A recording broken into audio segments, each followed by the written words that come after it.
दोस्तों नमस्कार, जय हिंद। स्वागत है आप सभी का आपके अपने YouTube चैनल पे, जिसका नाम है उत्कर्ष विजन गोविंद सर। प्यारे दोस्तों, बहुत दिनों के बाद ये मैं आपको वीडियो दे रहा हूँ और वीडियो रेगुलर क्लासेस ना देने का कारण कुछ इस प्रकार से रहा कि कुछ शादी वादी का माहौल था फैमिली में, परिवार में, इस वजह से रेगुलर क्लास नहीं हो पाई। यहाँ तक कि रिकॉर्डेड क्लास भी मैं आपको नहीं दे पाया, परंतु वो सारी चीजें अब निपट चुकी हैं और अब मैं व्यवस्थित तरीके से आपको जो है लाइव क्लास और रिकॉर्डेड क्लास में देना प्रारंभ कर रहा हूँ। ठीक है, तो सबसे पहले मैं अब जानकारी शेयर कर दूं कि दोस्तों अभी हाल ही में 1 मई को एक विशेष दिवस मनाया गया है, उसकी जानकारी मैं आपको शेयर करना चाह रहा हूँ। दोस्तों आपको पता है कि 1 मई को जो है मनाया जाता है अंतर्राष्ट्रीय श्रमिक दिवस के रूप में मनाया जाता है।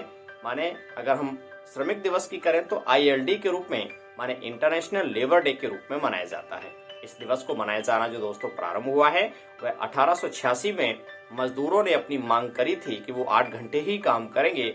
इसकी शुरुआत हुई थी अमेरिका से। इस बात को ध्यान से रखेंगे।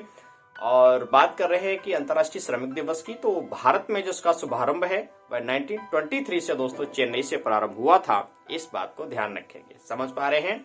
और आगे बढ़ो उससे दोस्तों बता दूं कि जब अंतर्राष्ट्रीय श्रमिक दिवस की जब हम बात करते हैं, एक बहुत महत्वपूर्ण संगठन है जिसको हम ILO बोलते हैं। ILO का मतलब है इंटरनेशनल लेबर ऑर्गेनाइजेशन, अर्थात अंतर्राष्ट्रीय श्रमिक संगठन के बारे में बात करनी जरूरी है। दोस्तों ये संगठन जो है वह अंतर्राष्ट्रीय स्तर पर श्रमिकों के कल्याण के लिए काम करता है। ठीक बात। इसका मुख्यालय कहाँ है? जिनेवा स्विट्जरलैंड में है। और ILO की अगर हम स्थापना की बात करें तो अक्टूबर 1919 में प्यारे से दोस्तों इसकी स्थापना हुई थी। और ये UNO की एक विशेष एजेंसी है, माने यूनाइटेड नेशन ऑर्गेनाइजेशन की बात कर रहे हैं। ठीक है ना, ILO को ध्यान से समझना होगा। और आपको बता दें दोस्तों, वर्तमान समय में इसके जो डायरेक्टर जनरल हैं, माने महानिदेशक हैं ILO के, वो कौन है प्यारे से दोस्तों? वो हैं आपके मिस्टर गाय राइडर, GUY गाय राइडर महोदय इसके जो है डायरेक्टर जनरल हैं। दोस्तों यहाँ पर एक बात मैं बता दूं कि जब ILO की अगर हम बात करें, इंटरनेशनल लेबर ऑर्गेनाइजेशन की बात करें, तो 1969 में इसको जो है नोबेल अवार्ड दिया गया था शांति का। माने इस संगठन को 1969 में अंतर्राष्ट्रीय जो है आपका जो शांति पुरस्कार है, नोबेल अवार्ड, वो दिया गया था। दोस्तों यहाँ पर एक बात और मैं आपको स्पष्ट कर दूं, मन से समझना है, सीखना है और नोट करना ना भूलिएगा। दोस्तों बात कुछ इस प्रकार से है कि यहाँ पर जब हम श्रमिक संगठन की बात करते हैं तो भारत का एक बहुत महत्वपूर्ण संस्थान है जिसको हम बोलते हैं VV गिरी राष्ट्रीय श्रम संस्थान, अर्थात VV गिरी वाराहा वेंकटेश गिरी। ये वही दोस्तों जो भारत के राष्ट्रपति रहे, 4थे नंबर के राष्ट्रपति थे और इनके निर्वाचन में दूसरे दौर की मतगणना करनी पड़ी। इन्हीं के नाम पर एक संगठन स्थापित है भारत में। कहाँ?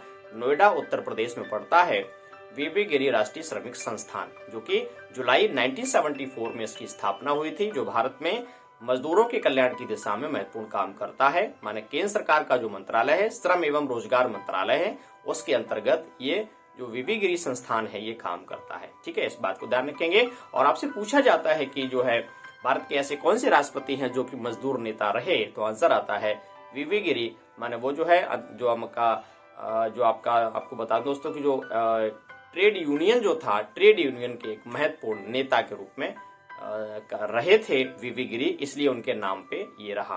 तो कभी सवाल ऐसा आ जाए कि जो है ऐसे कौन से राष्ट्रपति जो मजदूर नेता रहे, आंसर है VV गिरी। ठीक है, ध्यान रखेंगे, दूसरे दौर की मतगणना करनी पड़ी, तो इस बात को ध्यान रखेंगे। और यहीं पर दोस्तों ये सारी जानकारी मैं 1 मई के बारे में आपको दे रहा हूं, तो यहीं पर एक जानकारी मैं आपको और दे दूं कि 1 मई को दोस्तों बॉम्बे राज्य हुआ करता था। 1 मई 1960 को बॉम्बे राज्य का विभाजन हुआ प्यारे से दोस्तों। और जब विभाजन हुआ तो 2 नए राज्य बने। कौन सा? एक महाराष्ट्र बना, एक आपका गुजरात बना। तो ध्यान रखेंगे 1 मई जो निकल के गया है उसमें महाराष्ट्र का स्थापना दिवस 1 मई और गुजरात राज्य का स्थापना दिवस 1 मई को मनाया गया। सन ध्यान रखेंगे 1960 में। समझ पा रहे हैं? तो दोस्तों इस प्रकार से कुछ महत्वपूर्ण जानकारी आपसे मैंने शेयर करी है। अब आप हताश निराश नहीं होंगे और मैं इस प्रकार के छोटे छोटे वीडियोज ला करके आपको अपडेट करता रहूंगा। आपने जो धैर्य दिखाया है, जो स्नेह जो दिया है, इसके लिए मैं आपका आभार व्यक्त करता हूं। अगर आप पहली बार आए हैं तो चैनल को सब्सक्राइब अवश्य करिए। बहुत जल्दी लाइव क्लास के शेड्यूल में आपको बता दूंगा। मस्ती के साथ पढ़ेंगे, व्यस्त रहें, मस्त रहें, सुरक्षित रहें, घर पे रहें। कोरोना से बचना है क्योंकि 2 गज दूरी, मास्क है जरूरी। मेरा प्रयास कैसा लगा कमेंट करके जरूर बताइएगा। Thank you. जय हिंद।